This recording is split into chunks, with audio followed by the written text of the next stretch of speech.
Yo, what up? Lupe Fiasco here. Don't change the channel. I'm talking about you're watching Distortion to Static. You dig? Stay tuned. So one thing you always shout out is 1st and 15th. Just let them know what that's all about. First 15th, FNF up all day. First 15th is my entertainment company. Started back in 2001 with my partner Chili. Started as just like a little production company. Went on to be a full-on record label.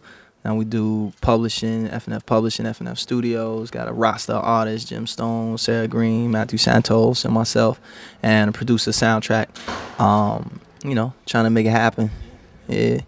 So it's been a minute since we had you last on the show, man. Just briefly, like what's new with you, man? Working, man. Always fresh off a tour from somewhere. Just finished putting together the new album, The Cool, in stores December 18th. Just working on that, promo runs, things of that nature, fashion stuff, putting that stuff together. Yeah, you mentioned fashion. I hear you got a clothing line coming out? Yeah, I got a brand out of we got a design company called Righteous Kung Fu, where we do like art and album covers, and so one of the things we do is fashion, and the fashion brand is called Trilly and Truly. So we're doing a bunch of collabs with different people like Swagger, Dr. Romanelli, Maharishi, Greedy Genius, different stores and stuff like that. So yeah, a lot of stuff coming. Actually, one collab called Fall of Rome comes out in December, and a sneaker we did with Greedy Genius comes in December too. Yeah, we were just recently talking about the whole streetwear culture and how it's exploded in its relation to hip-hop and its influence. You want to talk a little bit about streetwear culture and kind of your role in that? Well, streetwear culture was birthed out of like skate culture, like back in the day. And some of the early brands like Fresh Jive and Stussy. But now it's like a bunch of new kids, Crooks and Castles and different people. Actually, really, for me, it really kind of was blowing up like in 2000, you know what I'm saying, from 2000 to now when it really just started getting crazy.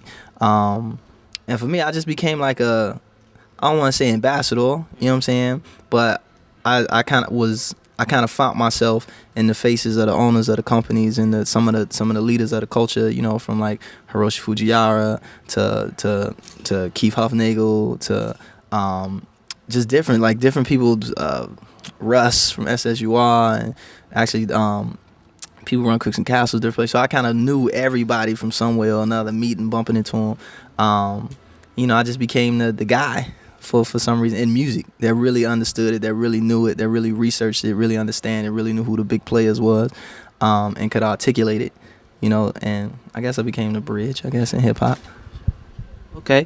Let's talk, a little bit of history. You're known for, you say you grew up to a little bit more, I guess, ignorant type hip hop, like, I don't know, you said 3 6 Mafia, stuff like that, but you became more of a conscious type MC.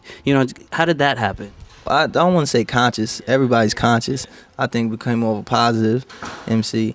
I guess it was just I rapped for so long about everything that I could about being in the streets and being in the hood and whatever. And I'm the type of person where I never want to do the same thing twice. So by default, I had to talk about other things. But then it went on a more serious note. It was, you actually saw the effects of what I was putting out into the world. And I didn't want that. This was before I kind of blew up. And it was like, I didn't want that to be my brand name, violence and negativity. Because that comes back to you 1,000-fold in this world and in the next world. So it was more just to take the responsibility to make sure that what I was saying was positive and nutritious, so to speak, for the shorties out there. So, now, I understand. I read somewhere that you're trained in martial arts. Is that true? 4 black belts. My father, who just passed, rest in peace, he was a grandmaster, taught martial arts for like 40 years, got like eight different black belts and umpteen different styles, things of that nature. So, he taught us since we was babies. Okay. What styles is it? Everything, literally everything, from Tai Chi to Capoeira to Taekwondo to karate to ninjutsu to just judo to Aikido to everything. So will we ever see Lupe in some mixed martial art competition? Nah, I don't like fighting. Nah, you don't That's one thing martial arts do. Martial arts it teaches you more conflict management, how to evade conflict as opposed to going in it. Prepare yourself when it comes, but it's more about the discipline of it, disciplining yourself, not using what you learn, All right, so the first song I heard off the new album is Dumb It Down. And you're speaking out a lot about, how artists dumb down their music to get radio play, etc. First off, maybe explain that song and kind of go off and let me know, like, how you're feeling about today's hip-hop music. Well, Dumb It Down was originally a song called Space Traveling. The hook was like space traveling, you dig? Um, and I wrote the verses because it was the first song I wrote in a long time. So it was just like a blah, all the lyrics and everything that I backed up. So it was super complex, super deep, and really intentional. I didn't care if anybody got it because I knew that my fans, my true fans, would start breaking it down. You know what I'm saying? They would go and they love the lyrics and love the 15 different metaphors explaining one thing. They love that stuff. But what happened was my man was like, yo, why don't you put a different hook on it? You know, I don't like the hook, put a different hook on it. So I was like, he's pretty influential in the music that I make. So I was like, all right, cool. So he was playing in the studio. I was like, dumb it down, dumb it down. Then we just started coming up with different anecdotes and instances where people like, yo, you should dumb it down. And it went from just like dudes in the hood who didn't really like my music or who didn't understand the music. I was like, man, you be using too many words, man. You need to dumb, you know what I'm saying? All the way up to like the quote unquote man, you know what I'm saying, in the office talking about, yo, Lupe, you know, these kids are starting to get a little self-confidence. You need to dumb that down, you know. So just to make the little statement, not too serious, you know. So how about your take on today's hip hop and what you do here on the radio? How do you feel about most of the stuff? You know, some of it's like the music, the quality of the music is subpar. You know what I'm saying? It's not even what they're talking about. It's not even the beats, you know. It's not even like the artists. It's not even how they dress. It's the music is subpar. The way all that stuff comes together, it just doesn't click. Like you can't compare it to other forms of music. You know what I'm saying? And it'll stand. You can't compare it to jazz. You can't compare it to rock. You can't compare it to stuff where people actually take their time. You know what I'm saying? And actually try and put some musical kind of thought in what they do. So that's one situation. And then on the other side of things, you know, radio is a different monster. You know what I'm saying? Radio shouldn't dictate the music, and that's what happens. I'm a firm disbeliever in the medium that you push your music through dictating how the music should sound, because that's not how it's supposed to go down. The music supposed to come from the artist and how he feels and his personal experiences, and even him wanting to entertain someone. You know what I'm saying? It ain't even that you gotta put a bunch of positive things into the world. Just even if you're just going for pure entertainment. And then the people who play it, they play it. You know what I'm saying? The DJs, they play it. You know, the TV stations play it. The video channels play it. But it got to a point where it was like they started to dictate what they wanted to play and what they wasn't going to play. And it wasn't dictated on being vulgar or being explicit. You know what I'm saying? It was dictated on like the opposite. It was like, yo, that's too smart. You know what I'm saying? Like, or, you know, that beat is too hard, or it's too, you know, it's not light enough. It's too, you know. So for me, it is what it is. If radio is a business that's out to sell commercials, to sell you things, you know, they're a tool for companies to sell you products, and the music is the commercials to get you there. So as long as that music that they play gets the audience that those companies want, Yahoo and Burger King and all that stuff, then it works. You know what I'm saying? It works. If they target 14 to 20-year-olds or 14 to 24-year-olds, and that's all they target, then that's radio. So it's on you to be like, to understand what the institution is and be like, that's not a real place to hear good music. You know what I'm saying? Maybe it's over here. Maybe it's at your house. Maybe it's where it always been. Maybe it's you on iTunes picking your songs, you know. Okay, so you know, radio has that kind of agenda of like the type of stuff they're gonna play. Then, how is it that Lupe Fiasco is getting on the radio then? Cause Lupe Fiasco went back as a businessman, and was like, and that's still this, and it's still not as cut and dry as that. You still got people, you know, you got people like Vaughn and Funk Master Flex and different people, like Vaughn up at KML and different people that play like. That'll go back and play the new current and put it up against the old and put it up against this and give you a nice mixture, you know, of music, and it actually be good. Like you sit down and listen to his mix show and be like, yeah, that's fresh, you know. But for me, I was like, how do I crack that? How do I get into that? How do I infiltrate that with goodness? You know what I'm saying? And it was like, oh, you got to dress it up. You know, you got to dress it up. You got to secret agent style and put on this the hat and the raincoat and the glasses and sneak in between the different songs. You know, and whether that be make sure this hook is poppy or make sure this beat is a little less this, you know, but still don't sacrifice your lyrics.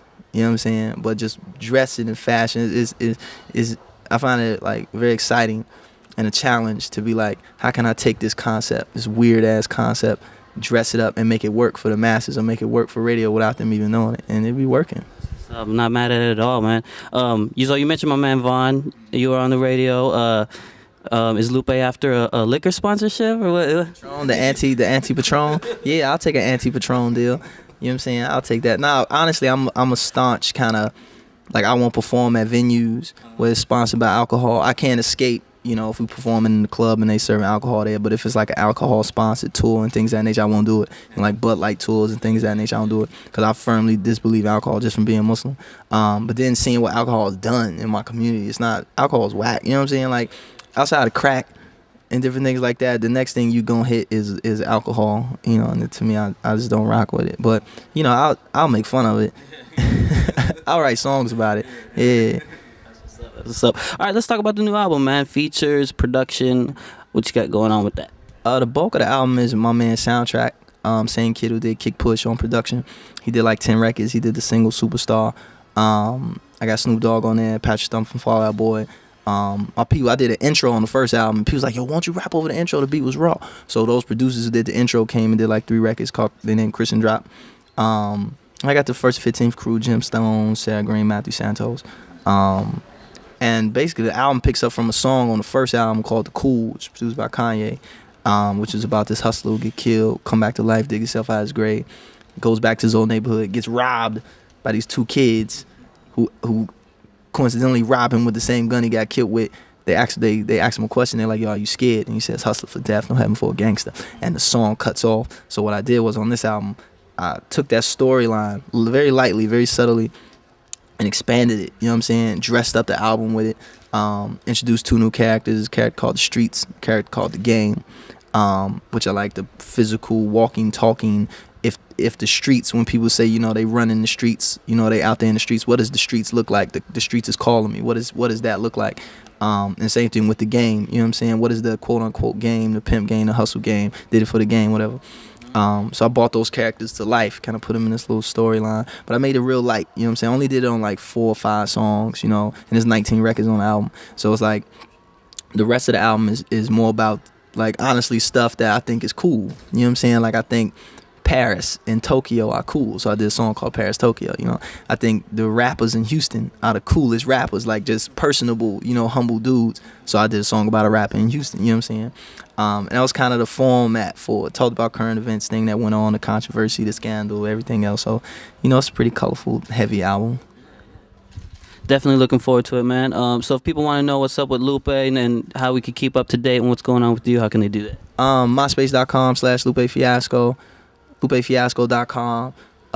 There's a fan site, news site. It's pretty dope. LupeTheFiasco.blogspot.com.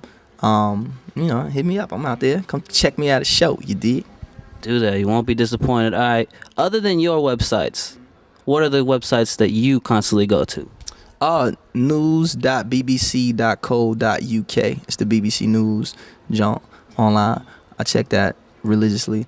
Hypebeast.com and Hasnabadi.com, 2 street websites, and SlamX Hype, which is another street website.